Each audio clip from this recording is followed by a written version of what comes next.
సాయంకాలం అయిపోయింది కదా, ఎక్కడో వంటకు రెడీ చేసుకుంటుంది పాపం అని మీరు అనుకుంటున్నారేమో. కాదండి, సాయంకాలం అయింది కాబట్టి నోరు లాగుతోంది ఒకే సమయంగా కాఫీ తాగాలని. ఇంకా కాఫీతో పాటు నంచుకోవడానికి ఏదైనా స్నాక్స్ ఉంటే బాగుంటుందని చెప్పేసి నా తిప్పలన్నమాట. అలా ఇలా ఆలోచించి ఏదో ఒకటి రెడీ చేస్తున్నాను లేండి. ఇందులో కొంచెం సాల్ట్ వేసుకొని కలుపుకుంటున్నాను. అలా ఇలా అంటే ఏంటి, ఏం చేస్తున్నావు అని అంటున్నారేమో, చూపిస్తా. టొంటడాయ్, ఇదే అండి మన ఆంధ్ర స్టైల్ మిరకాయల బజ్జీ. సో కాకపోతే మన ఆంధ్రాలో లాగా ఘాటు మిర్చి అయితే ఇక్కడ దొరకవు, ఇలాంటివి దొరుకుతాయి. ఇంకా ఘాటు ఉండదు కదా, మరి ఎందుకు ఇతనాలు తీస్తున్నారు అనుకుంటారేమో. చేదుగా ఉంటుందని తీసేసా అండ్ కట్ చేసుకుని దానిలో నింపేసుకున్నాను అనమాట. ఆల్రెడీ రెడీ చేసుకున్న క్యారెట్ అదంతా మొత్తం.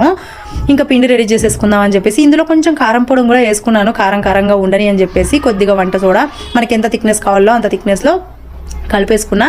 ఇది కలిపి పెట్టుకునే లోపల ఆల్రెడీ నేను బాండ్లీలో ఆయిల్ పోసి పెట్టేసుకున్నాను అనమాట. వేడెక్కిపోయింది.